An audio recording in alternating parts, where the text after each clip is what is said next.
The Time Machine, Chapter 3.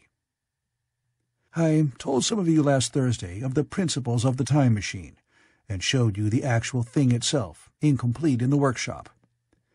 There it is now, a little travel-worn truly, and one of the ivory bars is cracked and a brass rail bent, but the rest of it's sound enough. I expected to finish it on Friday, but on Friday, when the putting together was nearly done, I found that one of the nickel bars was exactly 1 inch too short, and this I had to get remade, so that the thing was not complete until this morning. It was at 10 o'clock today that the first of all time machines began its career. I gave it a last tap, tried all the screws again, put one more drop of oil on the quartz rod, and sat myself in the saddle. I suppose a suicide who holds a pistol to his skull feels much the same wonder at what will come next as I felt then. I took the starting lever in one hand and the stopping one in the other, pressed the first, and almost immediately the second. I seemed to reel. I felt a nightmare sensation of falling, and looking around, I saw the laboratory exactly as before. Had anything happened? For a moment, I suspected that my intellect had tricked me. Then I noted the clock. A moment before, as it seemed, it had stood at a minute or so past 10. Now it was nearly 3:30. I drew a breath, set my teeth, gripped the starting lever with both hands, and went off with a thud. The laboratory got hazy and went dark. Mrs. Watchett came in and walked, apparently without seeing me, towards the garden door. I suppose it took her a minute or so to traverse the place, but to me she seemed to shoot across the room like a rocket. I pressed the lever over to its extreme position. The night came like the turning out of a lamp, and in another moment came tomorrow. The laboratory grew faint and hazy, then fainter and even fainter. Tomorrow night came black, then day again, night again, day again, faster and faster still. An eddying murmur filled my ears, and a strange, dumb confusedness descended on my mind. I am afraid I cannot convey the peculiar sensations of time-traveling. They are excessively unpleasant. There is a feeling exactly like that one has upon a switchback, of a helpless, headlong motion. I felt the same horrible anticipation, too, of an imminent smash. As I put on pace, night followed day like the flapping of a black wing. The dim suggestion of the laboratory seemed presently to fall away from me, and I saw the sun hopping swiftly across the sky, leaping it every minute, and every minute marking a day. I suppose the laboratory had been destroyed, and I had come into the open air. I had a dim impression of scaffolding, but I was already going too fast to be conscious of any moving things. The slowest snail that ever crawled dashed by too fast for me. The twinkling succession of darkness and light was excessively painful to the eye. Then, in the intermittent darknesses, I saw the moon spinning swiftly through her quarters from new to full, and had a faint glimpse of the circling stars. Presently, as I went on, still gaining velocity, the palpitation of night and day merged into one continuous grayness. The sky took on a wonderful deepness of blue, a splendid, luminous color, like that of early twilight. The jerking sun became a streak of fire, a brilliant arch in space, the moon a fainter, fluctuating band, and I could see nothing of the stars, save now and then a brighter circle flickering in the blue. The landscape was misty and vague. I was still on the hillside upon which this house now stands, and the shoulder rose above me grey and dim. I saw trees growing and changing like puffs of vapor, now brown, now green. They grew, spread, shivered, and passed away. I saw huge buildings rise up, faint and fair, and pass like dreams. The whole surface of the earth seemed changed, melting and flowing under my eyes. The little hands upon the dials that registered my speed raced round faster and faster. Presently, I noted that the sun-belt swayed up and down, from solstice to solstice, in a minute or less, and that consequently my pace was over a year a minute, and minute by minute the white snow flashed across the world and vanished, and was followed by the bright, brief green of spring. The unpleasant sensations of the start were less poignant now. They merged at last into a kind of hysterical exhilaration. I remarked, indeed, a clumsy swaying of the machine, for which I was unable to account. But my mind was too confused to attend to it, so, with a kind of madness growing upon me, I flung myself into futurity. At first I scarce thought of stopping, scarce thought of anything but these new sensations. But presently a fresh series of impressions grew up in my mind, a certain curiosity, and therewith a certain dread, until at last they took complete possession of me. What strange developments of humanity, what wonderful advances upon our rudimentary civilization, I thought, might not appear when I came to look nearly into the dim, elusive world that raced and fluctuated before my eyes. I saw great and splendid architecture rising about me, more massive than any buildings of our own time, and yet, it seemed, built of glimmer and mist. I saw a richer green flow up the hillside and remain there, without any wintry intermission. Even through the veil of my confusion, the earth seemed very fair, and so my mind came round to the business of stopping. The peculiar risk lay in the possibility of my finding some substance in the space which I, or the machine, occupied. So long as I travelled at a high velocity through time, this scarcely mattered. I was, so to speak, attenuated, was slipping like a vapour through the interstices of intervening substances. But to come to a stop involved the jamming of myself, molecule by molecule, into whatever lay in my way, meant bringing my atoms into such intimate contact with those of the obstacle that a profound chemical reaction, possibly a far-reaching explosion, would result, and blow myself and my apparatus out of all possible dimensions, into the unknown. This possibility had occurred to me again and again while I was making the machine, but then I had cheerfully accepted it as an unavoidable risk, one of the risks a man has got to take. Now the risk was inevitable. I no longer saw it in the same cheerful light. The fact is that, insensibly, the absolute strangeness of everything, the sickly jarring and swaying of the machine, above all, the feeling of prolonged falling, had absolutely upset my nerve. I told myself that I could never stop, and with a gust of petulance I resolved to stop forthwith. Like an impatient fool, I lugged over the lever, and incontinently the thing went reeling over, and I was flung headlong through the air. There was the sound of a clap of thunder in my ears. I may have been stunned for a moment. A pitiless hail was hissing round me, and I was sitting on a soft turf in front of the overset machine. Everything still seemed grey, but presently I remarked that the confusion in my ears was gone. I looked round me. I was on what seemed to be a little lawn in a garden, surrounded by rhododendron bushes, and I noticed that their mauve and purple blossoms were dropping in a shower under the beating of the hailstones. The rebounding, dancing hail hung in a cloud over the machine and drove along the ground like smoke. In a moment I was wet to the skin. "Fine hospitality," said I, "to a man who has travelled innumerable years to see you." Presently I thought what a fool I was to get wet. I stood up and looked round me. A colossal figure, carved apparently in some white stone, loomed indistinctly beyond the rhododendrons through the hazy downpour, but all else of the world was invisible. My sensations would be hard to describe.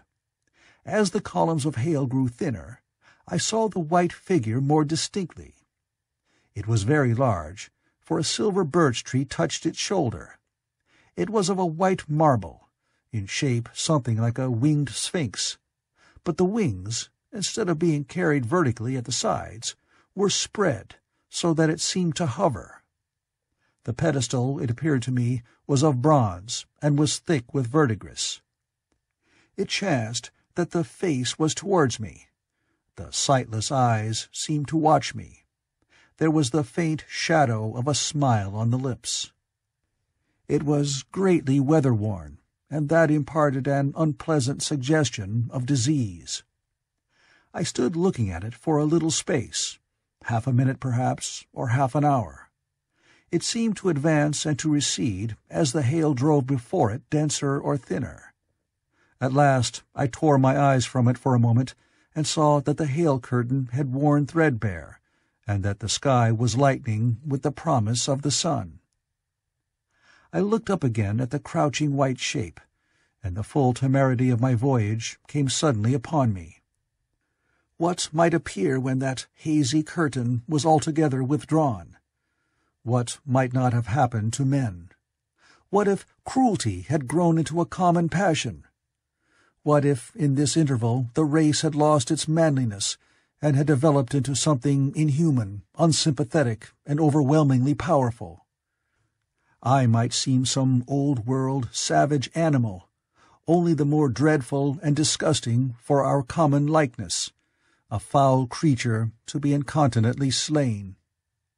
Already I saw other vast shapes, huge buildings with intricate parapets and tall columns, with a wooded hillside dimly creeping in upon me through the lessening storm. I was seized with a panic fear.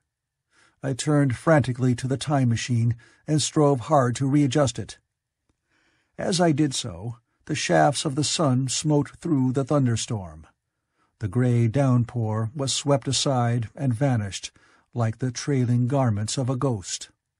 Above me, in the intense blue of the summer sky, some faint brown shreds of cloud whirled into nothingness.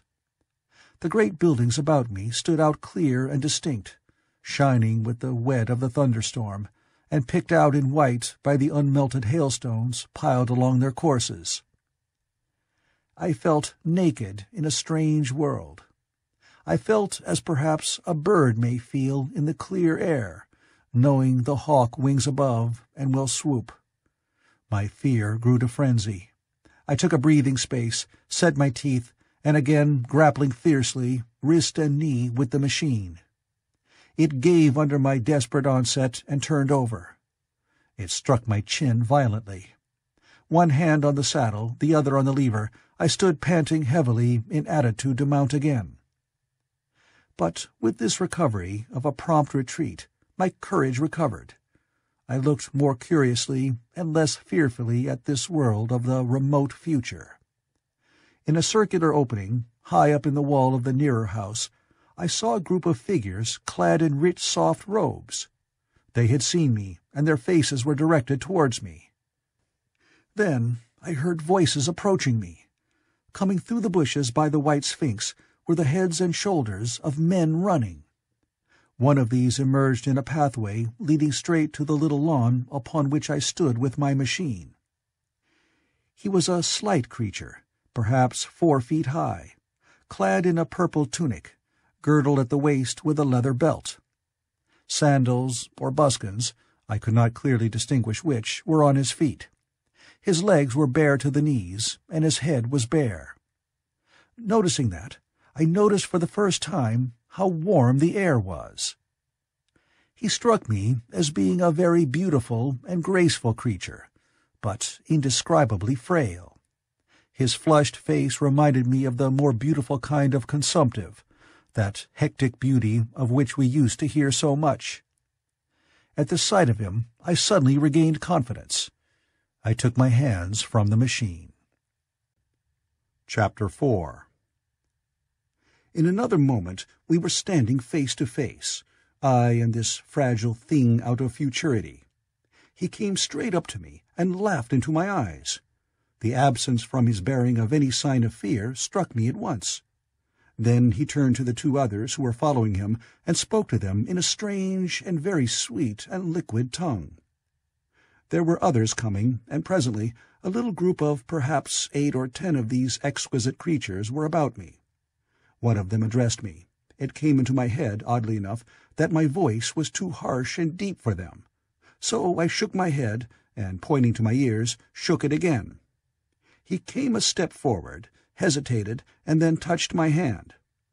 Then I felt other soft little tentacles upon my back and shoulders. They wanted to make sure I was real. There was nothing in this at all alarming. Indeed, there was something in these pretty little people that inspired confidence, a graceful gentleness, a certain childlike ease. And besides, they looked so frail that I could fancy myself flinging the whole dozen of them about like ninepins. But I made a sudden motion to warn them when I saw their little pink hands feeling the time machine.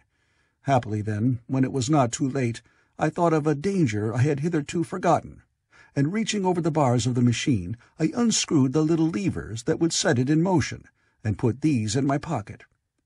Then I turned again to see what I could do in the way of communication.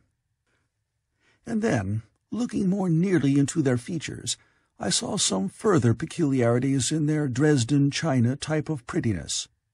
Their hair, which was uniformly curly, came to a sharp end at the neck and cheek. There was not the faintest suggestion of it on the face, and their ears were singularly minute.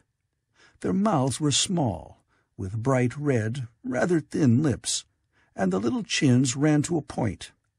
The eyes were large and mild, and, this may seem egotism on my part, I fancied even that there was a certain lack of the interest I might have expected in them.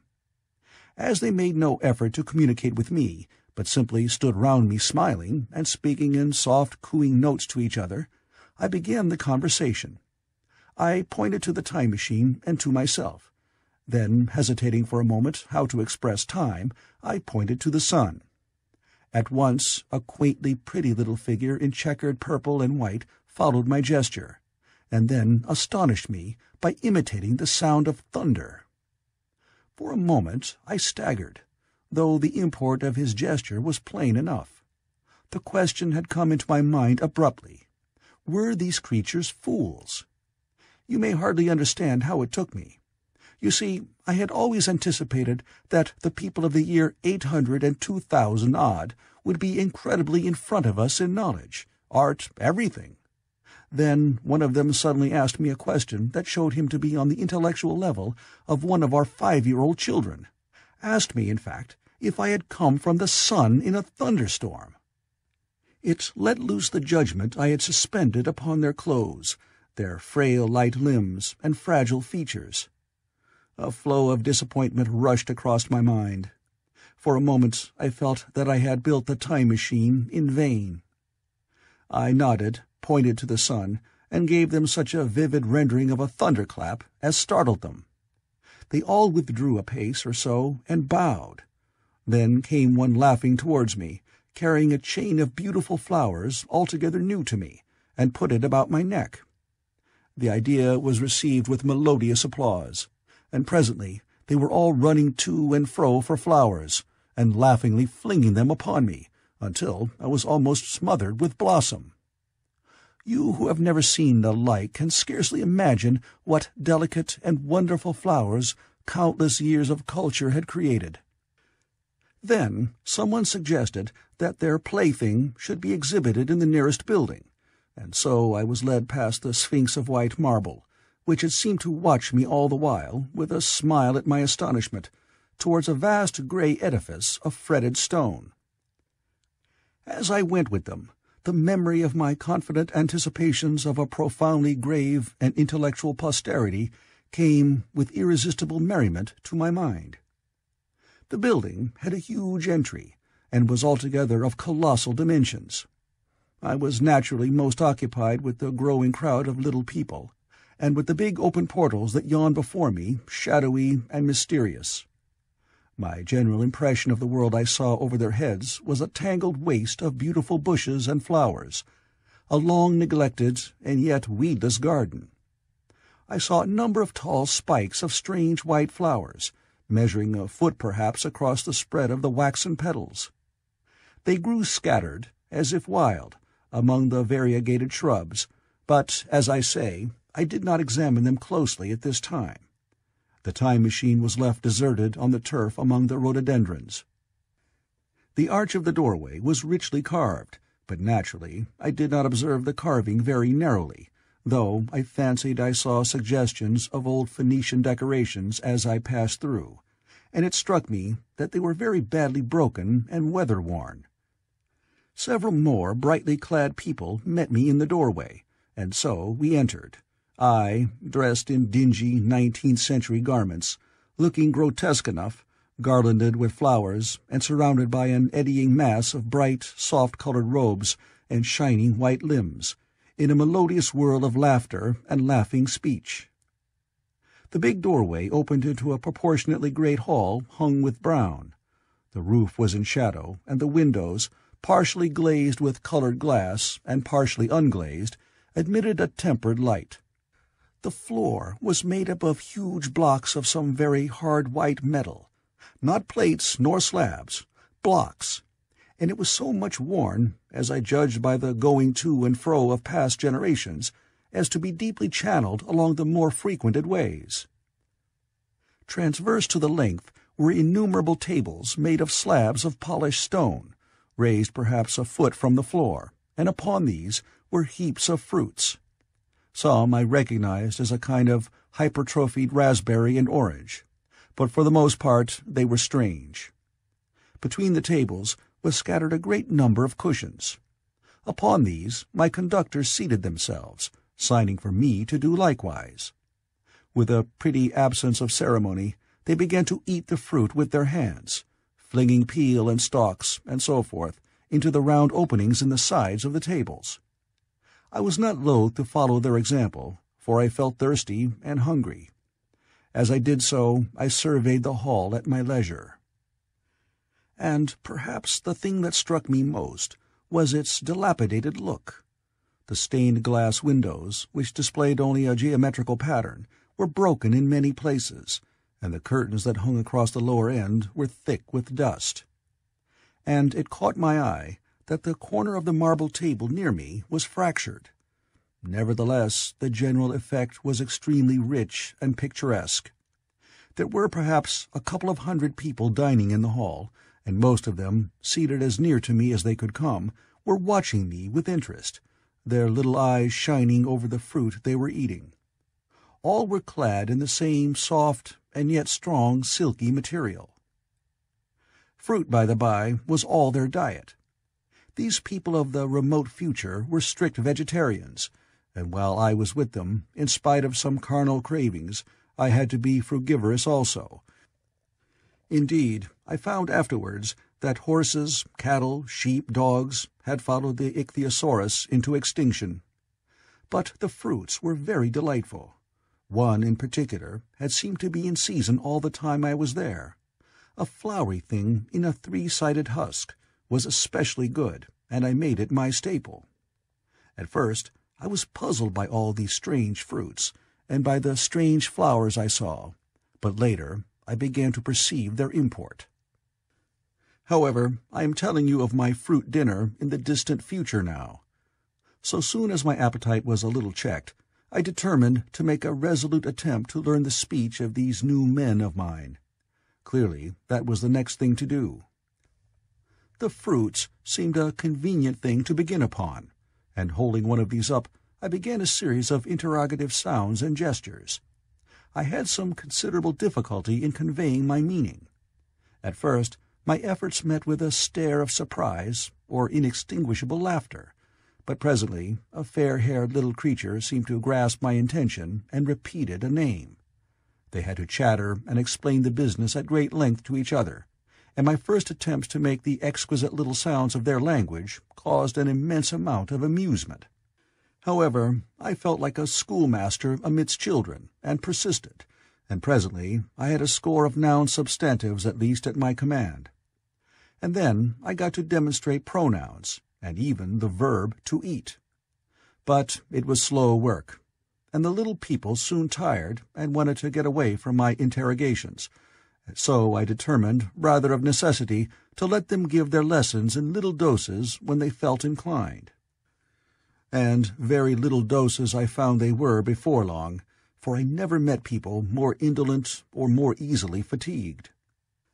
A queer thing I soon discovered about my little hosts, and that was their lack of interest. They would come to me with eager cries of astonishment, like children, but, like children, they would soon stop examining me and wander away after some other toy. The dinner and my conversation beginnings ended, I noted for the first time that almost all those who had surrounded me at first were gone. It is odd, too, how speedily I came to disregard these little people. I went out through the portal into the sunlit world again as soon as my hunger was satisfied. I was continually meeting more of these men of the future, who would follow me at a little distance, chatter and laugh about me, and, having smiled and gesticulated in a friendly way, leave me again to my own devices. The calm of evening was upon the world as I emerged from the great hall, and the scene was lit by the warm glow of the setting sun. At first things were very confusing. Everything was so entirely different from the world I had known, even the flowers. The big building I had left was situated on the slope of a broad river valley, but the Thames had shifted perhaps a mile from its present position. I resolved to mount to the summit of a crest perhaps a mile and a half away, from which I could get a wider view of this our planet in the year 802,701 A.D. For that, I should explain, was the date the little dials of my machine recorded. As I walked, I was watched for every impression that could possibly help to explain the condition of ruinous splendor in which I found the world, for ruinous it was. A little way up the hill, for instance, was a great heap of granite, bound together by masses of aluminium, a vast labyrinth of precipitous walls and crumpled heaps, amidst which were thick heaps of very beautiful pagoda-like plants, nettles possibly, but wonderfully tinted with brown about the leaves, and incapable of stinging. It was, evidently, the derelict remains of some vast structure. To what end built, I could not determine. It was here that I was destined, at a later date, to have a very strange experience, the first intimation of a still stranger discovery, but of that I will speak in its proper place. Looking round with a sudden thought, from a terrace on which I rested for a while, I realized that there were no small houses to be seen. Apparently, the single house, and possibly even the household, had vanished. Here and there among the greenery were palace-like buildings, but the house and the cottage, which formed such characteristic features of our own English landscape, had disappeared. Communism, said I to myself. And on the heels of that came another thought. I looked at the half-dozen little figures that were following me. Then, in a flash, I perceived that all had the same form of costume, the same soft, hairless visage, and the same girlish rotundity of limb. It may seem strange, perhaps, that I had not noticed this before, but everything was so strange. Now I saw the fact plainly enough. In costume, and in all the differences of texture and bearing that now mark off the sexes from each other, these people of the future were alike, and the children seemed to my eyes to be but the miniatures of their parents. I judged, then, that the children of that time were extremely precocious, physically at least, and I found afterwards abundant verification of my opinion. Seeing the ease and security in which these people were living, I felt that this close resemblance of the sexes was, after all, what one would expect, for the strength of a man and the softness of a woman, the institution of the family, and the differentiation of occupations are mere militant necessities of an age of physical force. Where population is balanced and abundant, much childbearing becomes an evil rather than a blessing to the state. Where violence comes but rarely and offspring are secure, there is less necessity, indeed there is no necessity, for an efficient family, and the specialization of the sexes with reference to their children's needs disappears. We see some beginnings of this even in our own time, and in this future age it was complete. This, I must remind you, was my speculation at the time. Later, I was to appreciate how far it fell short of the reality. While I was musing upon these things, my attention was attracted by a pretty little structure, like a well under a cupola. I thought in a transitory way of the oddness of wells still existing, and then resumed the thread of my speculations. There were no large buildings towards the top of the hill, and as my walking powers were evidently miraculous, I was presently left alone for the first time. With a strange sense of freedom and adventure, I pushed on up to the crest. There I found a seat of some yellow metal that I did not recognize, corroded in places with a kind of pinkish rust, and half smothered in soft moss. The armrests cast and filed into the resemblance of griffins' heads. I sat down on it, and I surveyed the broad view of our old world under the sunset of that long day. It was as sweet and fair a view as I have ever seen. The sun had already gone below the horizon, and the west was flaming gold, touched with some horizontal bars of purple and crimson. Below was the valley of the Thames, in which the river lay like a band of burnished steel. I have already spoken of the great palaces dotted about among the variegated greenery, some in ruins and some still occupied. Here and there rose a white or silvery figure in the waste garden of the earth. Here and there came the sharp vertical line of some cupola or obelisk. There were no hedges, no signs of proprietary rights, no evidences of agriculture. The whole earth had become a garden. So watching, I began to put my interpretation upon the things I had seen, and as it shaped itself to me that evening, my interpretation was something in this way. Afterwards, I found I had got only a half-truth, or only a glimpse of one facet of the truth. It seemed to me that I had happened upon humanity upon the wane. The ruddy sunset set me thinking of the sunset of mankind. For the first time, I began to realize an odd consequence of the social effort in which we are at present engaged. And yet, come to think, it is a logical consequence enough. Strength is the outcome of need. Security sets a premium on feebleness. The work of ameliorating the conditions of life, the true civilizing process that makes life more and more secure, had gone steadily on to a climax. One triumph of a united humanity over nature had followed another. Things that are now mere dreams had become projects deliberately put in hand and carried forward. And the harvest was what I saw. After all, the sanitation and the agriculture of today are still in the rudimentary stage. The science of our time has attacked but a little department of the field of human disease, but even so, it spreads its operations very steadily and persistently. Our agriculture and horticulture destroy a weed just here and there, and cultivate perhaps a score or so of wholesome plants, leaving the greater number to fight out a balance as they can.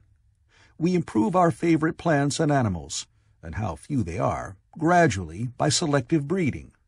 Now a new and better peach, now a seedless grape, now a sweeter and larger flower, now a more convenient breed of cattle. We improve them gradually, because our ideals are vague and tentative, and our knowledge is very limited. Because nature too is shy and slow in our clumsy hands. Some day all this will be better organized and still better.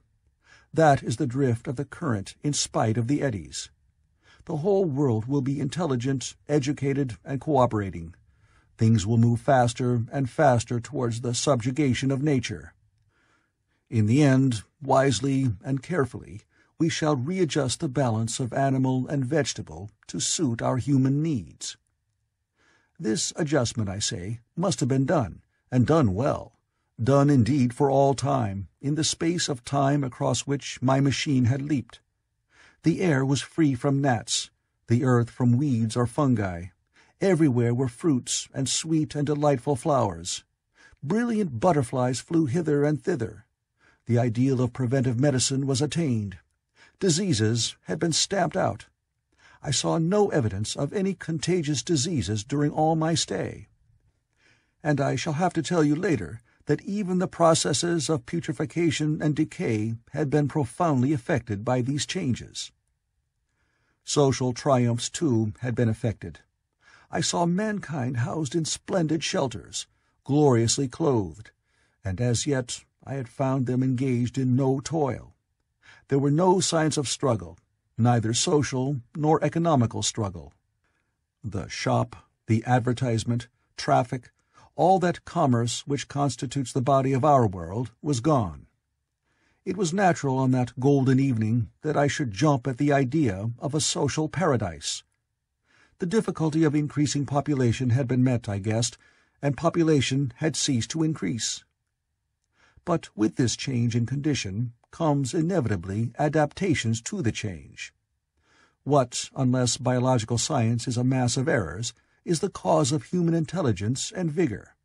Hardship and freedom, conditions under which the active, strong, and subtle survive, and the weaker go to the wall. Conditions that put a premium upon the loyal alliance of capable men, upon self-restraint, patience, and decision. And the institution of the family, and the emotions that arise therein, the fierce jealousy, the tenderness for offspring, parental self-devotion, all found their justification and support in the imminent dangers of the young. Now, where are these imminent dangers? There is a sentiment arising, and it will grow, against connubial jealousy, against fierce maternity, against passion of all sorts. Unnecessary things now, and things that make us uncomfortable, savage survivals, discords in a refined and pleasant life. I thought of the physical slightness of the people, their lack of intelligence, and those big, abundant ruins, and it strengthened my belief in a perfect conquest of nature. For after the battle comes quiet. Humanity had been strong, energetic, and intelligent, and had used all its abundant vitality to alter the conditions under which it lived. And now came the reaction of the altered conditions. Under the new conditions of perfect comfort and security, that restless energy, that with us is strength, would become weakness. Even in our own time, certain tendencies and desires, once necessary to survival, are a constant source of failure. Physical courage and the love of battle, for instance, are no great help, may even be hindrances, to a civilized man. And in a state of physical balance and security, power, intellectual as well as physical, would be out of place. For countless years I judged there had been no danger of war or solitary violence, no danger from wild beasts, no wasting disease to require strength of constitution, no need of toil. For such a life, what we should call the weak are as well equipped as the strong, are indeed no longer weak. Better equipped indeed they are, for the strong would be fretted by an energy for which there was no outlet. No doubt the exquisite beauty of the buildings I saw was the outcome of the last surgings of the now purposeless energy of mankind, before it settled down into perfect harmony with the conditions under which it lived, the flourish of that triumph which began the last great peace. This has ever been the fate of energy in security. It takes to art and to eroticism, and then come languor and decay. Even this artistic impetus would at last die away, had almost died in the time I saw. To adorn themselves with flowers, to dance, to sing in the sunlight, so much was left of the artistic spirit, and no more. Even that would fade in the end into a contented inactivity. We are kept keen on the grindstone of pain and necessity, and it seemed to me that here was that hateful grindstone broken at last. As I stood there in the gathering dark, I thought that in this simple explanation I had mastered the problem of the world, mastered the whole secret of these delicious people. Possibly the checks they had devised for the increase of population had succeeded too well, and their numbers had rather diminished than kept stationary. That would account for the abandoned ruins. Very simple was my explanation, and plausible enough, as most wrong theories are.